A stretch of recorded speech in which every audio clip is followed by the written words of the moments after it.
Thank you very much, Stephen. Next, we have Sarah Henry from Manchester, who's going to talk to us about the use of data to integrate services for troubled families and in children's social care. Hi, everyone. Thanks for having me. How does this work? No, that goes backwards. Slide missing there, but never mind. Hi, so as Tom said, I'm from Manchester City Council, and the subject area that I want to talk to you about today, I'm afraid, is a little grimmer than the first two speakers. So anybody that's had the displeasure of reading serious case reviews in their career will know that when victims are harmed, the situation tends to be very, very complicated. We might have dealt with a single case and had a record about the single child, but actually there's a lot more to the story. Louise Casey actually did a very big service, I think, to public sectors, to the public sector in general, when she introduced the Troubled Families programme, because that was the first time where it became much more systematic to address family issues, not just putting one child at the centre of a case. So you wouldn't be surprised to know that, that children can be positively and negatively affected by the people around them. But because we hold all our data about them and about their families and about all the public services that they touch in very separate silos, it's quite hard to bring the data together.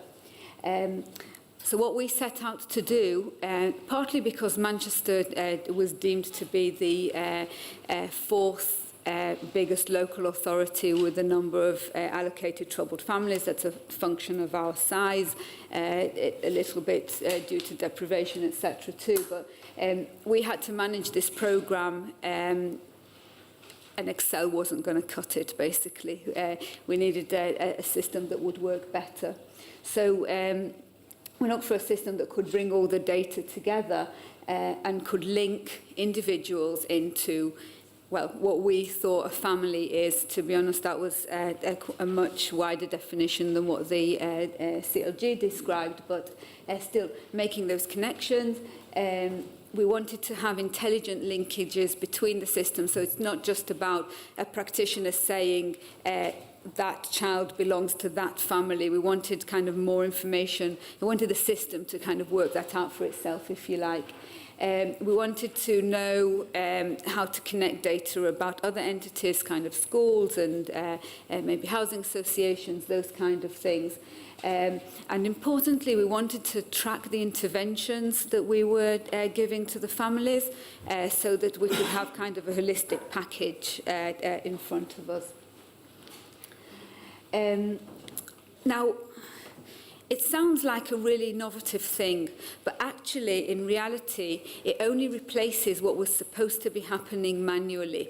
So that means that when a social worker or a troubled families coordinator, whatever the job title is back at your ranch, when they're assigned with a family, the first thing they do is they sit at their desk and they phone all the other public services and try and find out, piece together a jigsaw, what does everybody else know about this family.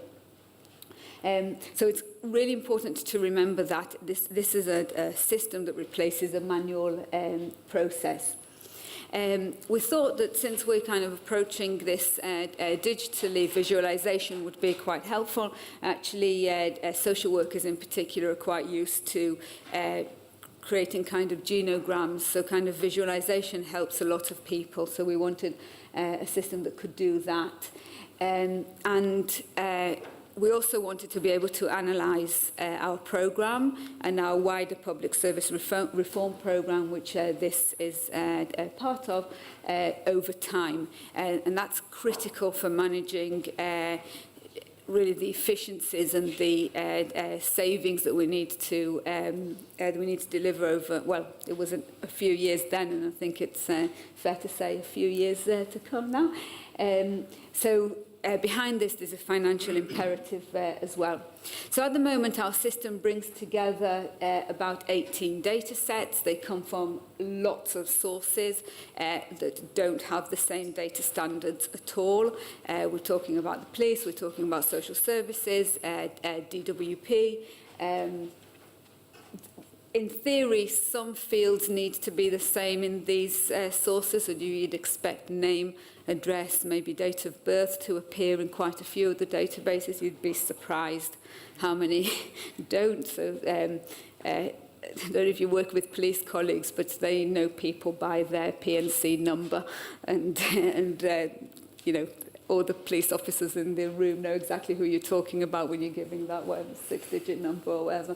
And date of birth doesn't really matter, kind of. It's important that we know if you're under 18 or over 18.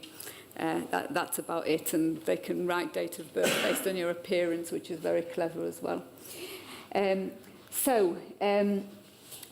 We've got quite a complicated data schema, which kind of in this picture puts the person in the middle and shows how they can be connected to all sorts of other entities, like a family, like an address, like schools and housing associations. But the truth is that it's not as two-dimensional as that. It's actually much more complex. You can start from wherever you want to. You can put a school in the middle and see what information we know about troubled families linked to that school. You can put an intervention in the middle, and you can start analysing how effective that intervention is. So unfortunately, because the slide is two-dimensional, this is how I'm presenting it, but I think I'm doing it a bit of a disservice by doing that.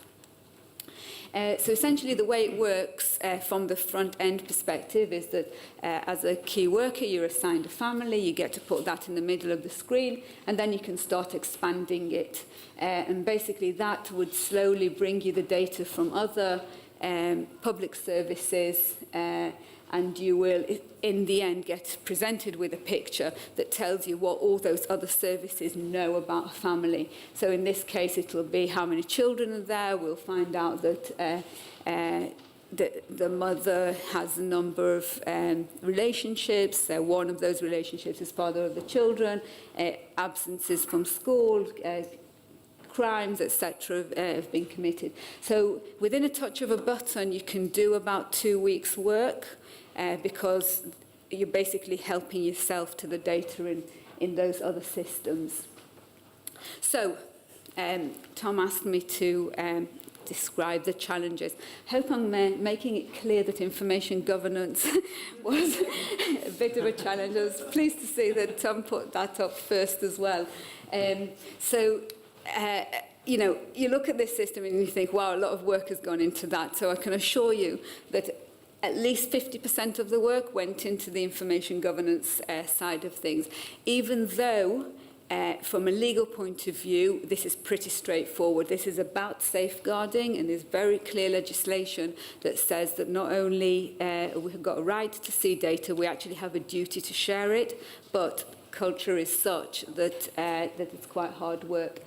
The other thing was that we, as I said earlier, we understood that this was replacing a manual system. So we thought, well, the data processing and data sharing agreements must be in place. All we need to do is add the paragraph that says, and we will provide the data at a certain schedule. No, it just didn't exist. So we, in a way, started from scratch.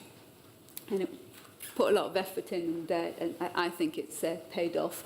I've been to a few countries presenting about this. So, the second thing we needed to do was find a technical solution. And actually, that wasn't as difficult as we thought it was. The particular system that we're using is called I2. It's now, it wasn't at the time, but it's now an IBM system. It's off the shelf. We didn't change anything about it at all. I think it's the only system in Manchester City Council that we didn't tinker with and just use it as it came out of the box. That pays off as well, by the way. Then another a step in the process was to develop and agree the processes and the data architecture. The thing about that is that for every partner that we've got in the system, we agree the data architecture. It doesn't actually have to be the same standard as what we use for other partners, but every time they upload the data, as long as they're sticking to the same data structure, then all they need to do is press a button, so it's quite attractive to do that. So I think data standardization is an important step to consider. I do think that technology helps a lot with that now, so we need to be careful not to spend a lot of effort kind of understanding things that technology's already solved for us, if you like. Data protection and security was absolutely critical. So as I said, we've put the data sharing agreements in place. We get consent where we get consent more than where we actually need it, because we believe that it's good practice to tell people that their data is being shared. But because this is safeguarding, there will be occasions where data will be shared even without consent.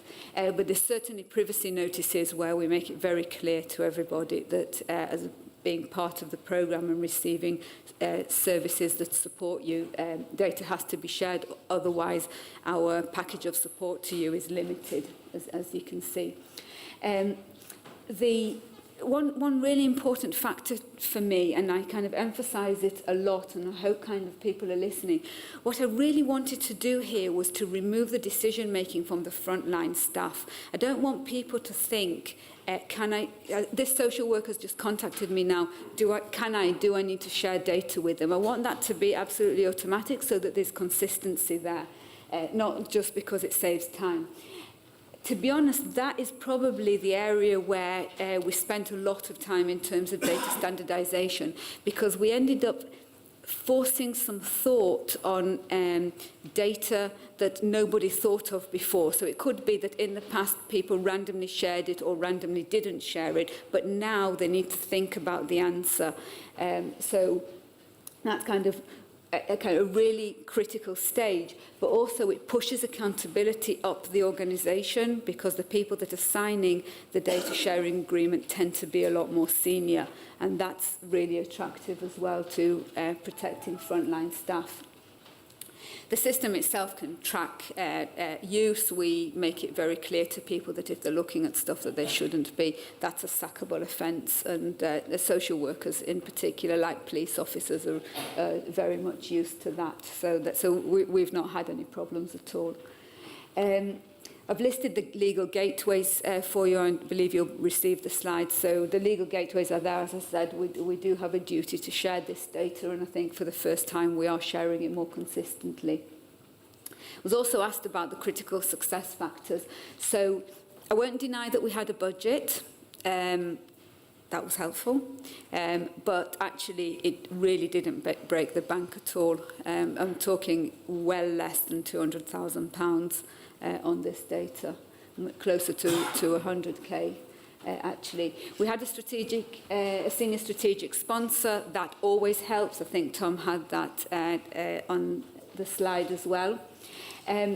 Clarity of purpose was really useful as well, because we always knew why we were putting this system in place, but it has been agile enough to allow us to expand it. So as the programme expanded, you'll know even from the government's perspective, the Troubled Families programme expanded from a pretty narrow definition to something wider. We had no problem implementing that on our system. So that was good. And also that it wasn't an IT project. So IT needed to service us, obviously, but it wasn't their project. And that's another reason why it works well now. I hope there's no IT people in the room.